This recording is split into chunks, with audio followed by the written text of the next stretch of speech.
Hey guys, welcome to my channel. If you're new here, welcome. If you're reoccurring, welcome back. I'm going to do a video on tips and advice for new homeschoolers.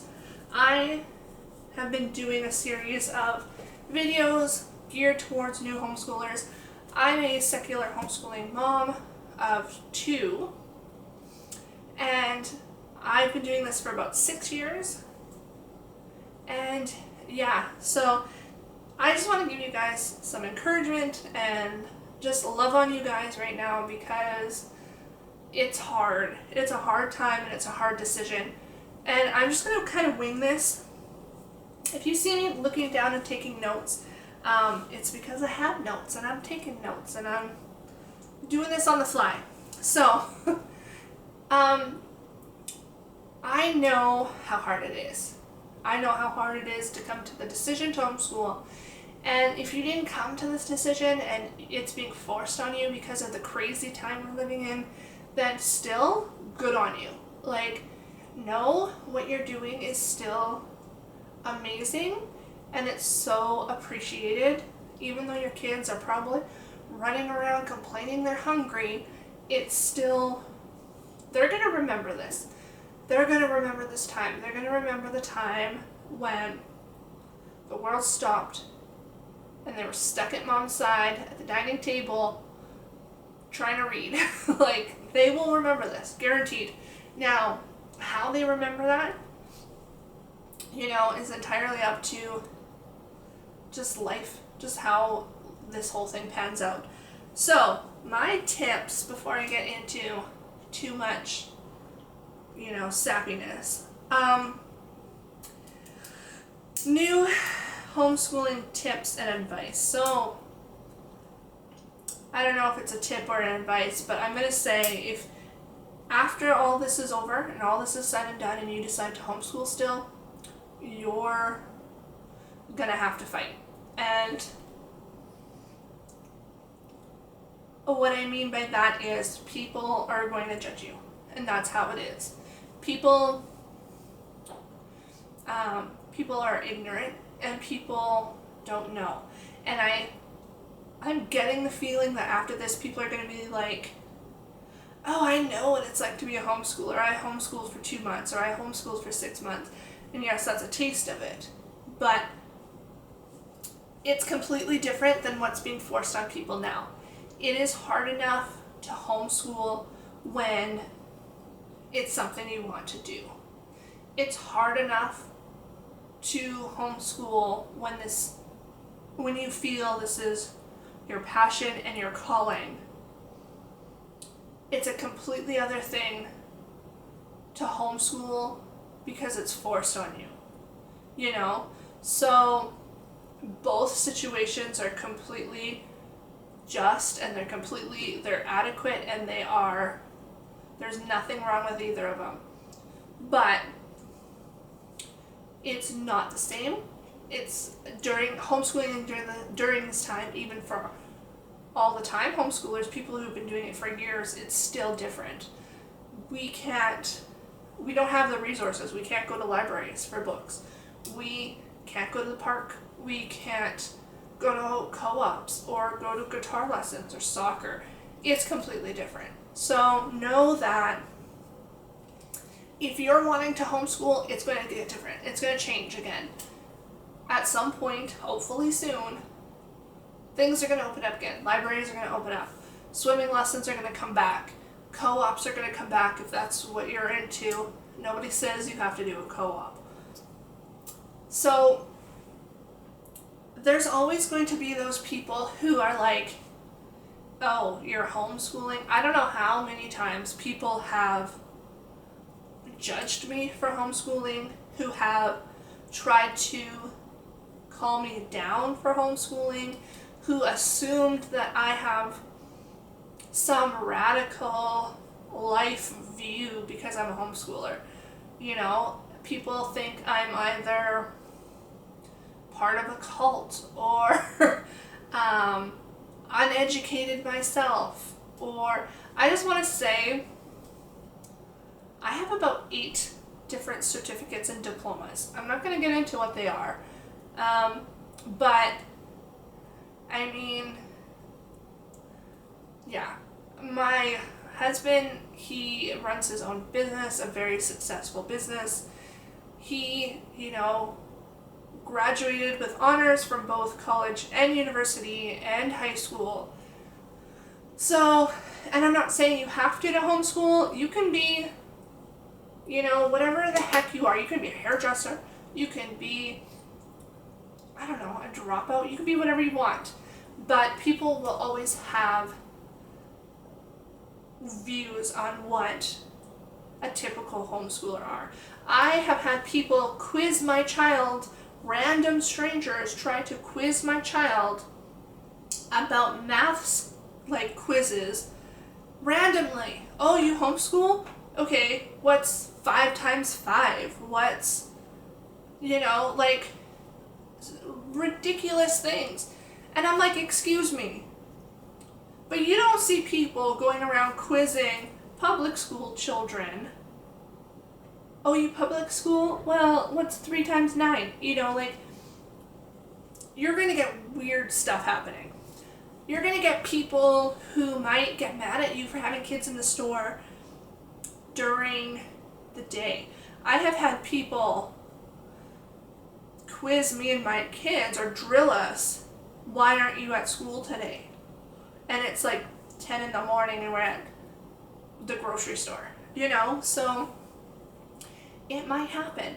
However, I would like to say there has been times at 10 in the morning where me and my kids are in our car and we're parked in a grocery store parking lot and my husband runs in and I see another mom with like a 10-year-old walking through the parking lot and I get excited. I'm like, oh my word, this could be another homeschooling mom. And I legit want to get out of my car and be like, excuse me, ma'am, do you homeschool? Because we do. And if you do, can we hang out sometime? Can we hang out sometime? Because, yeah, anyhow.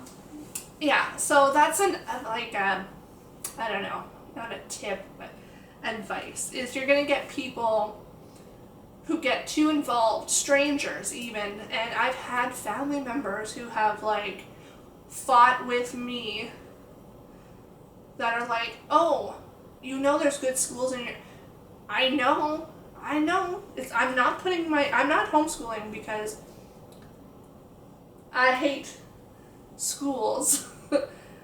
My cat, just making herself comfortable here.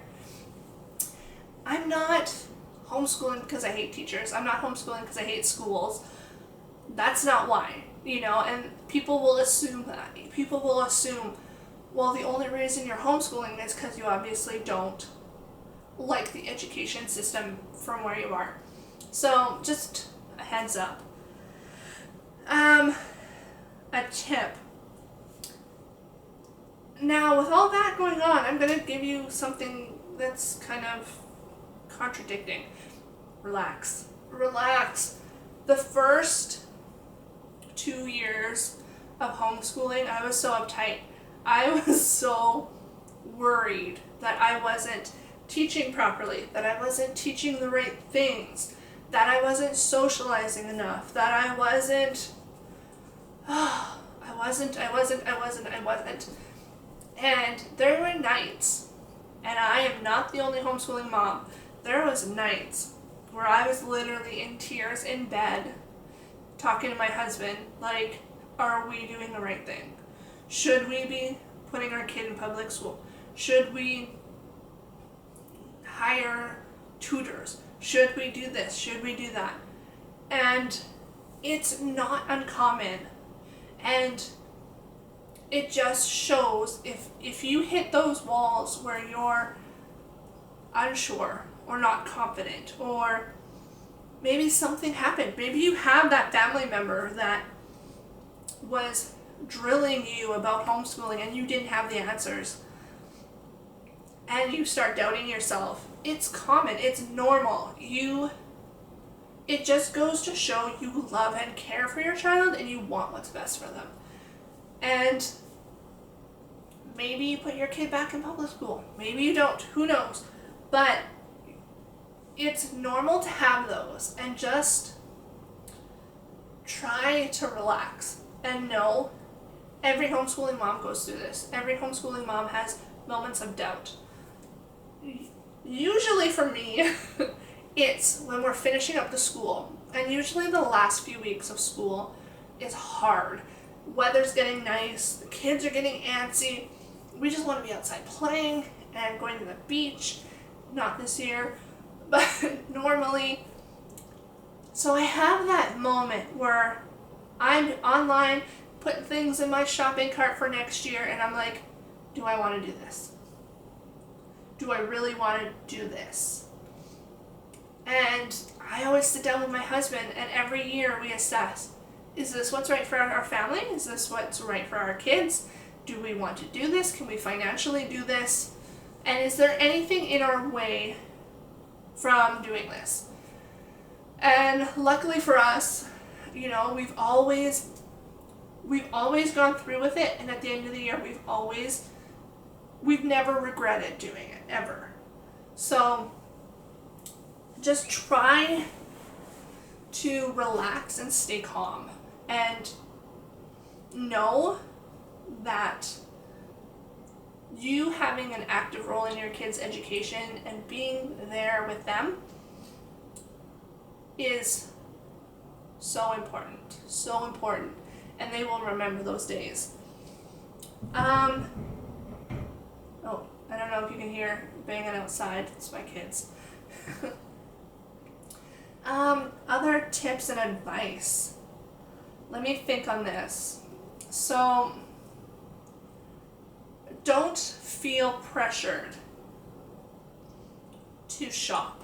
And I mean that. Like, don't feel the pressure to buy all the things. And I am horrible for this. I always watch homeschool videos, or I go through Pinterest or Instagram and see all these cute ideas, and I want to buy all the things. And there have been years where I have bought every workbook and every chapter book and every resource book. Just recently, like 6 months ago maybe, I was cleaning up our homeschool area, and I had a massive box, probably the size of my coffee table. Probably like a 3 foot by 2 foot coffee table of books that we didn't even use, that my son has outgrown, so from past years. And yeah, like we ended up I just gave them away.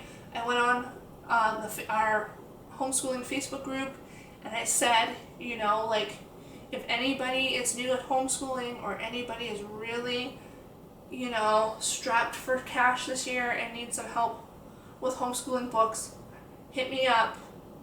Tell me what grade level, and I will give you free books.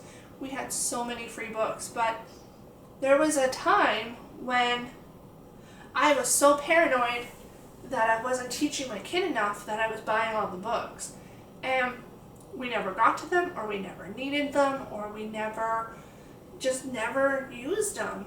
And so I kept what I did for my youngest for when he gets to those grades, and then the rest I just gave away. So don't feel the pressure to buy all the things.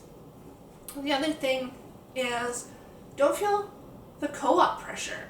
I, for the longest time, felt, well, I'm homeschooling, so I need to be in a homeschool co-op. So I joined co-ops, and I stayed in them even though we didn't fit and we didn't like it. And, we just dragged our butts to go, even though we didn't want to, me and the kids, because I felt like we needed to.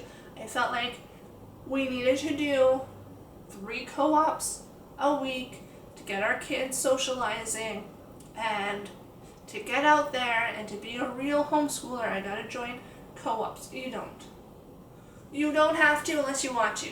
If you feel that in your heart, like, I need to do this, or you find a co-op group that you're like, yes, this is awesome, and you look forward to going to, do it.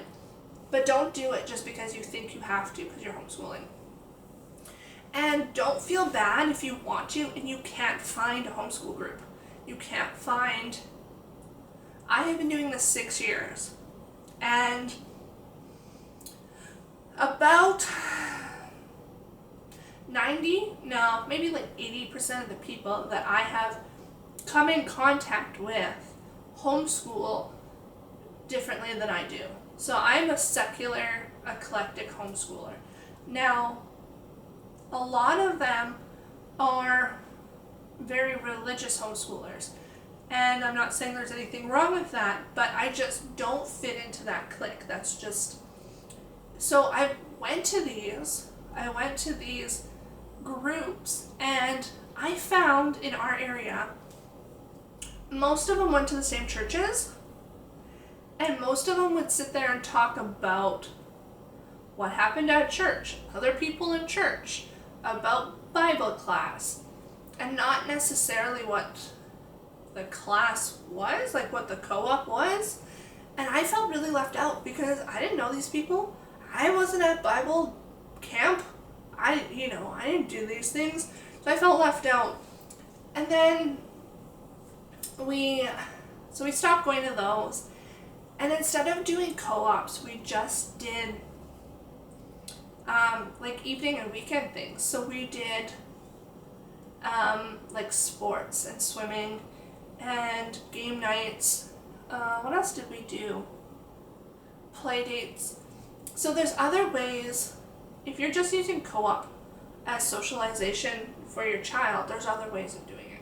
So you could put your kid in soccer, you could put him in chess club, you could put him in spelling bees, you can put him in swimming, or Boy Scouts, or what do we have in the area? We have 4-H, and there's another one.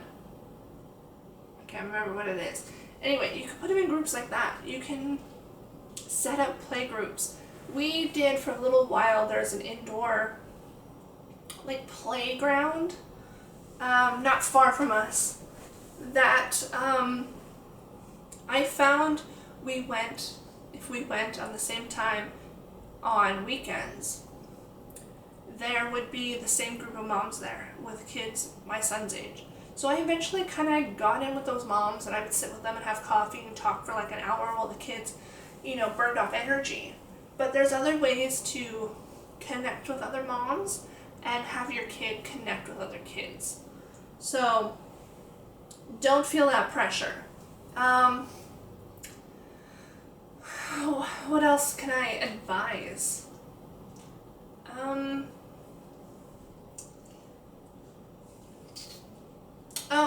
Another good one is if you are looking for advice, if you're looking for ideas, if you're looking for inspiration, turn to like YouTube. I had somebody ask me, where do you get your ideas from? Where do you get your inspiration from? How do you keep going? If I have down days where, like I've been up all night or I'm just not feeling well, I watch YouTube. I watch other homeschooling moms. I watch day in the life videos. I watch all kinds of other YouTubing homeschool families. And that kind of just puts me back in the track. Another thing I would recommend is not only homeschooling moms, but follow teachers on YouTube. I follow probably about 5 to 8 teachers that vlog on YouTube, and they have amazing ideas for classroom organization, for decor, for like unit studies or read alouds, things like that. So I would follow them as well as other homeschooling families for inspiration and tips and tricks and advice and things like that. YouTube, Instagram, Pinterest, those are like my go-to best friends for homeschooling. Like that's where I get a lot of my ideas and stuff from. And it's super easy because you can just scroll through, while your kid's working on a math sheet, scroll through like a few things, saves to your, favorites, and then you can go back to it later and be like, oh yeah, there was that science experiment. Oh, there was that art project I wanted to try, so, or, oh, look at that beautiful, picture of a homeschooling mom having tea, whatever, right? Like, whatever it is. The other and probably last tip I want to give is when you're scrolling through all the social media, don't think that you have to do all the things. When I first started homeschooling, I wanted to do all the things. I wanted to do the nature studies. I wanted to do the, what's it called? Poetry and tea time, or tea and poetry time. It was all over Instagram for a while, where moms were setting up candles and crumpets and scones and tea, and their kids were sitting all perfectly, and they were reading beautiful passages from Bibles and poetry. And I thought, oh, I want to do that. I want to set up beautiful breakfasts of like muffins and fruit, and have tea, and have my kids sit perfectly and listen to me reading poetry. That never happened. My kids were throwing food at each other. They were knocking my tea over. We were losing the books. So don't feel you have to do the things. The morning baskets. I felt I had to have a morning basket. I had to do the poetry tea time. I had to do the nature unit study every day. I had to do all the things. And I was wearing myself out. So 3 years in, I just dialed it back to the basics.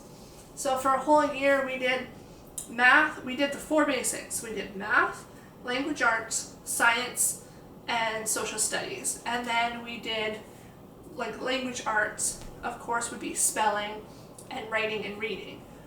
And that's all we did that year. We did no extra. We did no art. Of course, we had our weekend soccer, swim kind of thing, but we didn't do the co-ops. We quit co-ops. Just to make our life easier. And I tell you, that changed our homeschooling. After that point, homeschooling was no longer about the workbooks. It was no longer about the programs. It was no longer about doing all the things, and became more about the family. During that same time, I was feeling like I had to homeschool like 6 hours a day. And that year we quit all that. We probably homeschooled for about 2 hours a day, max. And my kid was still learning. He was still doing great. I told our homeschooling branch and they were cool with it. So yeah, don't feel the pressure to do all the things all the time. Start very basic and then slowly add it in. You will overwhelm yourself and probably burn out real fast if you try and keep up with people who've been homeschooling for 10 years doing, putting too much on your plate. Homeschooling is supposed to be fun. It's supposed to be learning and bonding. And if you're just stressed out and don't want to wake up and nobody wants to homeschool, maybe just take it down to the bare bones. So that's my advice and tips and tricks, and I don't think there's any tricks or tips really, but anyway, that's my advice. Hopefully it helped and you liked it. Smash all the buttons, and yeah, if you liked it, yeah, if not, then don't smash buttons. I don't know, whatever. Anyway, enjoy your day. Have a great day, guys. Bye.